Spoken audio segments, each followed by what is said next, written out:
नमस्कार, UP live देख रहे हैं आप और मैं हूं आपके साथ शिवम चतुर्वेदी। बुलेटिन की शुरुआत करते हैं। आपको बता दें कि लखनऊ में वित्त सहायता का कार्यक्रम चल रहा है और इस दौरान आपको बता दें कि लखनऊ में वित्त सहायता राशि वितरण कार्यक्रम का आयोजन और इस दौरान सीएम योगी आदित्यनाथ वहां पर मौजूद रहे। कैलाश मानसरोवर तीर्थ के दर्शनार्थियों के बीच राशि का वितरण। वहीं बता दें आपको कि बतौर मुख्य अतिथि कार्यक्रम में शामिल हुए सीएम योगी आदित्यनाथ और सीएम ने 555 दर्शनार्थियों के बीच राशि का किया वितरण।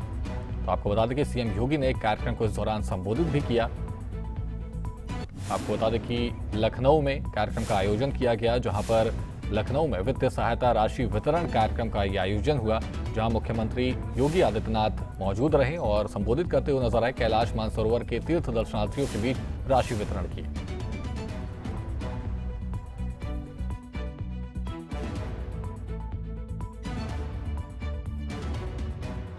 2025 में उत्तर प्रदेश के अंदर 164 करोड़ श्रद्धालु उत्तर प्रदेश के अंदर अलग अलग धर्म स्थलों पर अलग अलग क्षेत्रों में आए, जिसमें 66 करोड़ तो अकेले प्रयागराज महाकुंभ में आए। काशी में काशी विश्वनाथ धाम, अयोध्या में श्री राम जन्मभूमि, मथुरा वृंदावन में अलग अलग क्षेत्रों में करोड़ों की संख्या में श्रद्धालु जनों का आगमन एक चुनौती भी है और उस चुनौती के साथ साथ एक अवसर भी होता है। सरकार अपने स्तर पर प्रयास करती है कि हम अच्छी सुविधा दे सकें, आवागमन के भी, जन सुविधाओं के लिए भी, और जो भी श्रद्धालु जन पर्यटक गण आते हैं उनके लिए अच्छी सुविधा वहां पे उपलब्ध हो सके। क्योंकि कैलाश मानसरोवर की यात्रा उत्तर प्रदेश सरकार उत्तर प्रदेश के अंदर और भारत सरकार भारत के अंदर सुविधा उपलब्ध करवा सकती है, लेकिन इसके बाहर दूसरे देशों को इस सुविधा के साथ जुड़ना होता है और उस समय उनका व्यवहार ये किसी से छुपा हुआ नहीं है। जैसे तैसे वो यात्रा वहां पर श्रद्धालु जनों के द्वारा संपन्न होती है, लेकिन फिर भी हम लोग उसके साथ जुड़ते हैं, क्योंकि उस असुविधा में भी हमारी आस्था भारी पड़ती है और आस्था के कारण हम सभी लोग जाकर के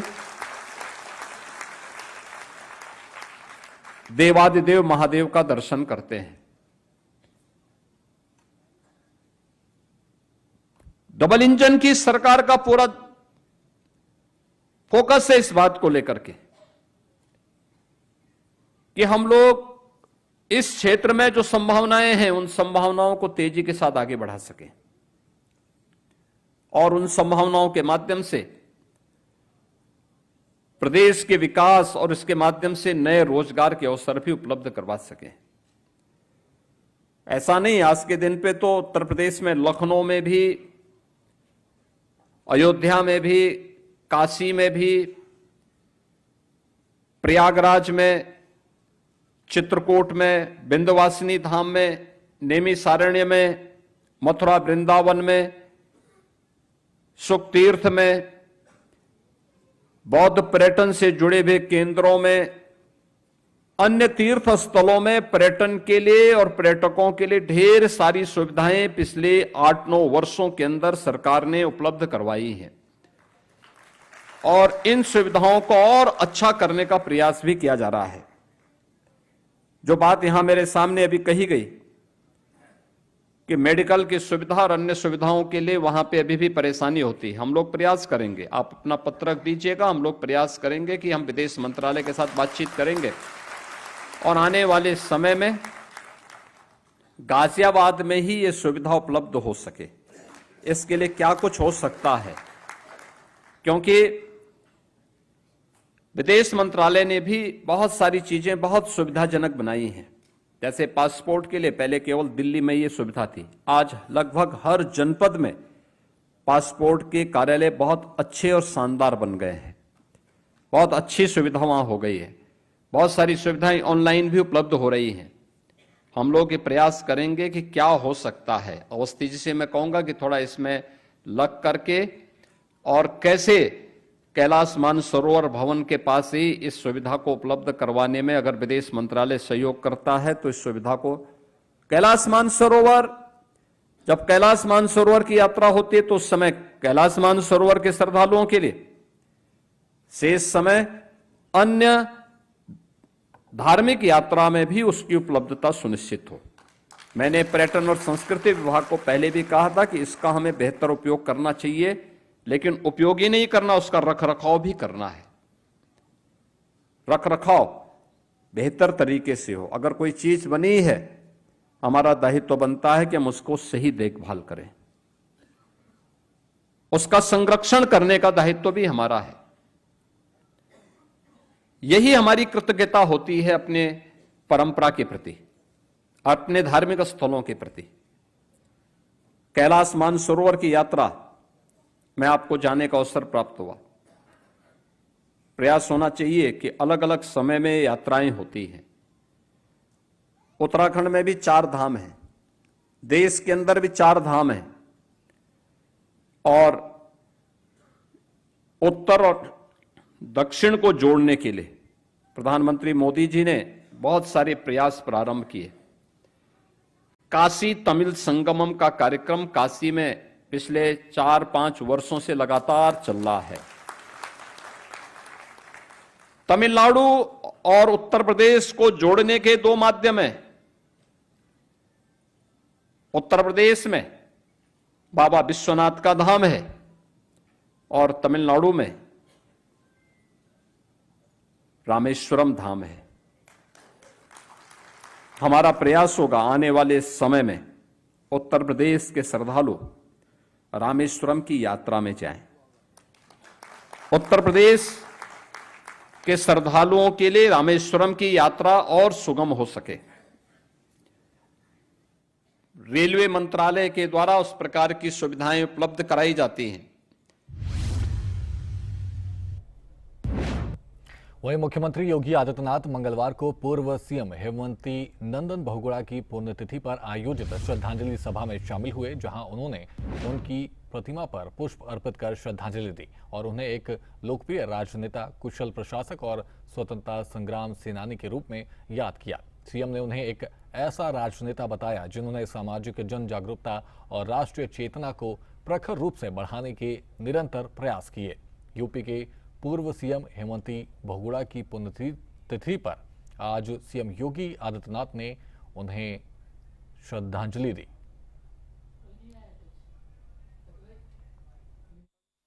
कुशल प्रशासक,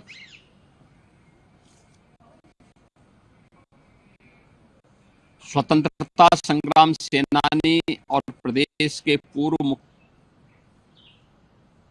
श्रद्धेय हेमंती नंदन बहुगुणा जी की आज पावन पुण्यतिथि है। मैं इस अवसर पर उत्तर प्रदेश सरकार और उत्तर प्रदेश की जनता जनार्दन की ओर से स्वर्गीय हेमंती नंदन बहुगुणा जी की स्मृतियों को नमन करते हुए विनम्र श्रद्धांजलि अर्पित करता हूं।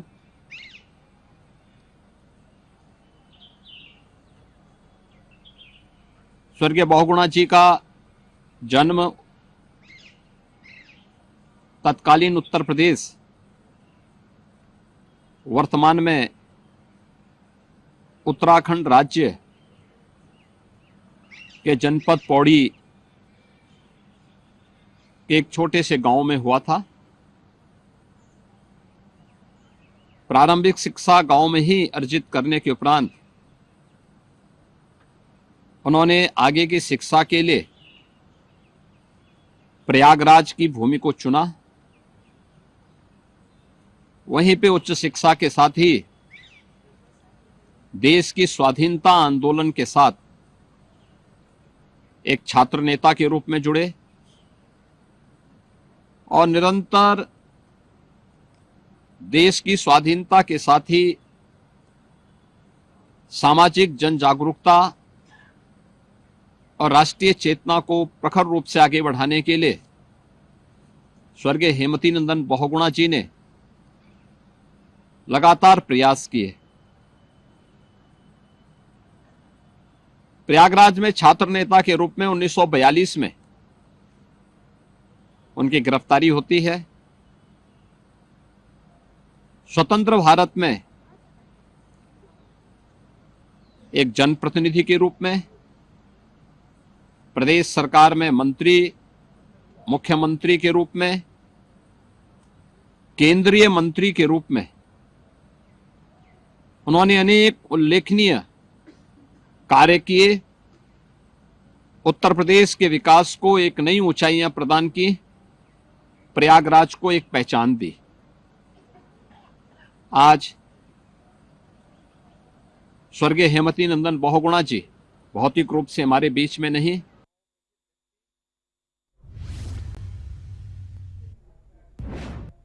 वहीं उत्तर प्रदेश के मुख्यमंत्री योगी आदित्यनाथ मंगलवार को मिर्जापुर पहुंचे, जहां से वे मां विंध्यवासिनी की दर्शन पूजन के लिए मंदिर परिसर की ओर रवाना हो गए। मंदिर पहुंचने पर सदर विधायक रत्नाकर मिश्रा और मंदिर के पुरोहितों ने मुख्यमंत्री का स्वागत किया। इसके बाद वे सीधे मां विंध्यवासिनी मंदिर गए और विधि विधान से दर्शन पूजन किया। मंदिर परिसर में वैदिक मंत्रोच्चारण के बीच पूजा अर्चना संपन्न हुई। दर्शन पूजन के बाद मुख्यमंत्री ने चैत्र नवरात्र मेले की तैयारियों का जायजा लिया। उन्होंने मंदिर परिसर, घाटों, मार्गों, पार्किंग व्यवस्था, पेयजल, साफ सफाई और सुरक्षा इंतजामों का स्थलीय निरीक्षण किया, जिसके बाद उन्होंने अधिकारियों के साथ भी बैठक की और अधिकारियों को निर्देश दिए कि लाखों श्रद्धालुओं के आगमन को ध्यान में रखते हुए सभी व्यवस्थाएं सुचारू और व्यवस्थित रखी जाए।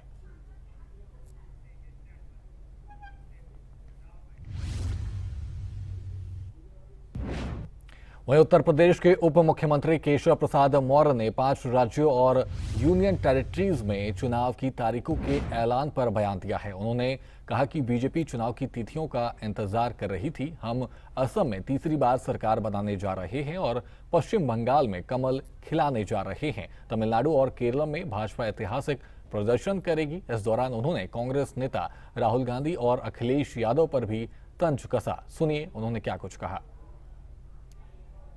तो चुनाव के घोषणा का इंतजार कर रही थी और चुनाव आयोग के द्वारा चुनाव की तिथियों की घोषणा हुई, उसका स्वागत करें।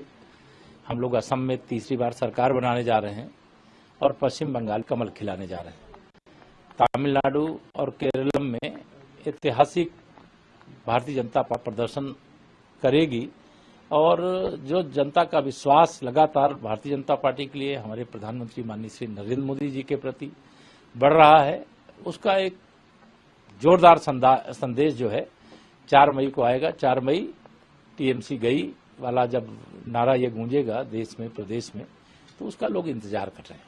और यह जरूर मैं कहूंगा कि श्री राहुल गांधी जी पश्चिम बंगाल प्रचार करने जरूर जाएं और श्री अखिलेश यादव जी भी पश्चिम बंगाल जरूर प्रचार करने जाएं। यद्यपि हमारी जीत इनके प्रचार से नहीं होनी है, हमारी पार्टी की अपनी ताकत के बल पर होनी है, जनता के आशीर्वाद से होनी है।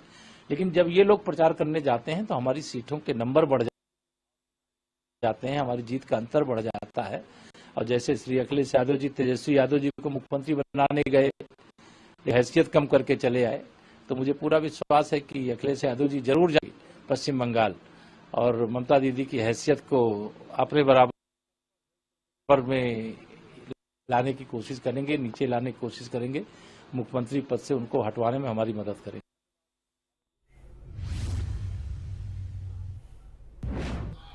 खबर बदायूं से है, जहां एचपीसीएल प्लांट पर बीते 12 मार्च को 2 अधिकारियों की हत्या मामले में प्रशासन ने बड़ी कार्रवाई की है।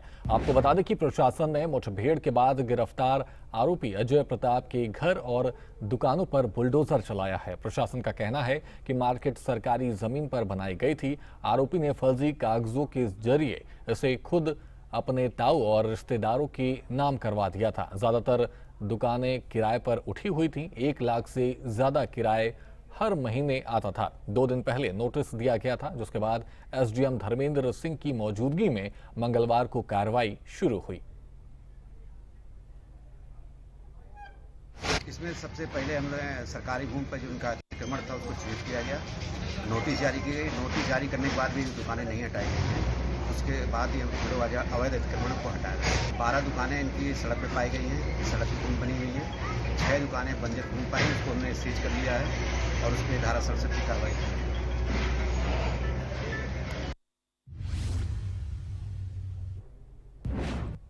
वहीं उत्तर प्रदेश के संभल जिले से एक ऐसी तस्वीर सामने आई है जो सुनने में अजीब लग सकती है, लेकिन किसानों की मजबूरी को साफ दिखाती है। यहाँ के किसान बंदरों के आतंक से इतने परेशान हो चुके हैं कि अब उन्होंने अपनी फसल बचाने के लिए खुद को भालू की तरह तैयार करना शुरू कर दिया है। आखिर क्या है पूरा मामला और क्या है वन विभाग का कहना, देखिए इस रिपोर्ट में।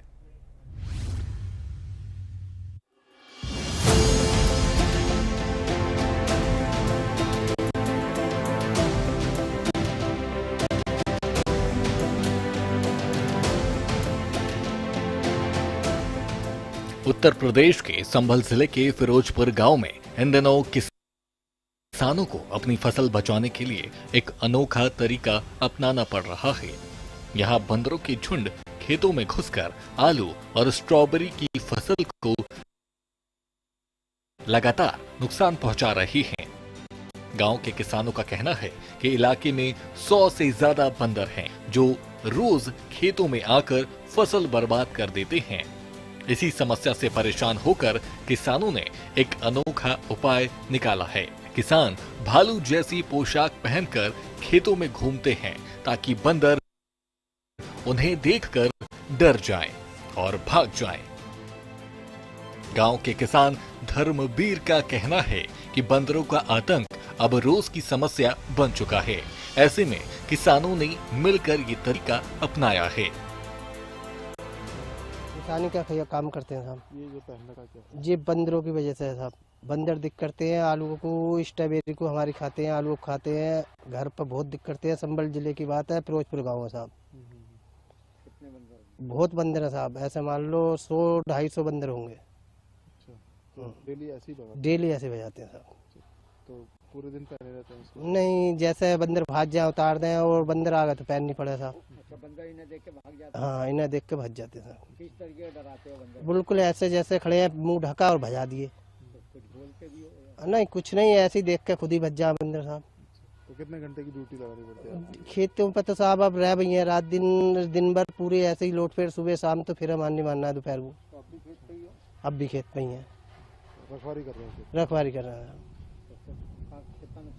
बहुत नुकसान करते हैं साहब। मक्का का भी अब आलू खत्म होते ही मक्का हो जाएगी। घरों में ही नुकसान कर रहे हैं साहब। रोटी ने सेकंड देते तब वो पता उतार के ले जाए। इस पूरे मामले पर वन विभाग का भी बयान सामने आया है। फॉरेस्ट रेंजर मनोज कुमार का कहना है कि उन्हें इस मामले की जानकारी मिली है। हालांकि उनका मानना है कि ये तरीका स्थायी समाधान नहीं है। वन विभाग के मुताबिक अगर बंदरों को एक जगह से भगाया जाता है तो वे दूसरी जगह पहुंच जाते हैं। ऐसे में जरूरी है कि बंदरों को पकड़कर जंगल में छोड़ा जाए। वन विभाग का कहना है कि निर्देश मिलने के बाद बंदरों को पकड़ने की कार्रवाई की जाएगी ताकि किसानों को राहत मिल सके। अभी तो इसके बारे में पूर्णतः जानकारी नहीं है मुझको, लेकिन मैंने 1-2 जगह देखा है इसको। बंदर तो भाग जाते हैं, लेकिन भागने की ये समस्या हल नहीं हो पाएगी इससे। अगर एक जगह से भागेंगे तो दूसरी जगह पहुंच जाएंगे वो, तो इस तरीके से समस्या का हल पूरी तरीके से नहीं हो पाएगा। इसके लिए कोई ठोस कदम उठाना पड़ेगा जिससे हम पकड़ के इसको कहीं जंगल में छोड़ा जाए, तभी इस समस्या का निजात हम पा पाएंगे। फसलों को नुकसान तो पहुंचा रहे हैं, लेकिन उसका अपना बचाव भी करना पड़ता है। ये तो ग्रामीण इलाका है, जहाँ जंगल का इलाका है, वहां तो ये बंदर के अलावा बहुत से वाइल्ड लाइफ के जो है वो भी नुकसान पहुंचाते हैं। जैसे सुअर, जंगली सुअर है, वो तो नीचे जड़ों को भी खोद देता है, जिससे बहुत ज्यादा नुकसान होता है। तो इस तरीके से हमको अपनी खेत को और थोड़ा सा जागरूक रह के हमको बचाना है अपनी फसलों को। वन विभाग की तरफ से कोशिश यही की जा रही है कि बंदरों को पकड़ने का प्रयास किया जाए। जैसे आदेश मिलेगा वैसे हम लोग कार्रवाई करेंगे। फिलहाल संभल के किसान अपनी मेहनत की फसल बचाने के लिए भालू बनकर बंदरों को भगाने पर मजबूर हैं।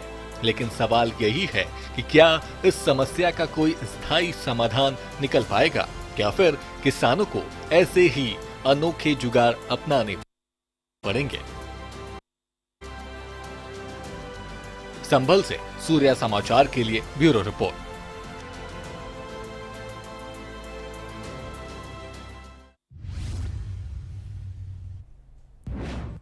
वहीं चैत्र नवरात्र की वर्ष प्रतिपदा से शुरू होने वाले रामनवमी मेले के पहले दिन राष्ट्रपति द्रौपदी मुर्मू अयोध्या आने वाली हैं। इसे लेकर प्रशासन लगातार तैयारियों में जुटा है। अयोध्या के मेयर महंत गिरीश प्रति त्रिपाठी ने बताया कि महामहिम के दौरे से पहले पूरे जिले में स्वास्थ्य अभियान चलाया जा रहा है, जिससे पूरा शहर स्वच्छ नजर आए। महामहिम राष्ट्रपति महोदया हम सभी के सौभाग्य से अयोध्या 19 मार्च को आ रही हैं, जो श्री राम जन्मभूमि में श्री राम मंदिर की स्थापना के कार्यक्रम में प्रतिभाग करेंगे। यह हम सभी का सौभाग्य है कि महामहिम राष्ट्रपति अयोध्या में आ रही हैं। स्वच्छता को लेकर विशेष अभियान चलाए जा रहे हैं। जगह जगह स्वच्छता की हमारी टीमें हमारे माननीय पार्षदगण के निर्देशन में जगह जगह काम कर रही हैं। पूरे नगर को सजाने की व्यवस्था की जा रही है। जगह जगह फूलों से उसकी सजावट की जा रही है। हमारे जितने अंडर पासेज और चौराहे हैं उनको सुंदरीकृत किया जा रहा है। वहाँ पर फूलों की और लाइट्स की व्यवस्था की जा रही है। स्वच्छता के विशेष अभियान चलाए जा रहे हैं। नगर में कहीं कोई गंदगी दिख न पावे। जो हमारे कूड़े का स्थल है, जो इधर उधर कूड़ा जमा होते हैं, उन सभी को स्वच्छ करके हम एक बहुत सुखद और सुरक्षित और सुंदर अयोध्या महामहिम राष्ट्रपति महोदया के स्वागत में प्रस्तुत करेंगे, ऐसा मेरा विश्वास है।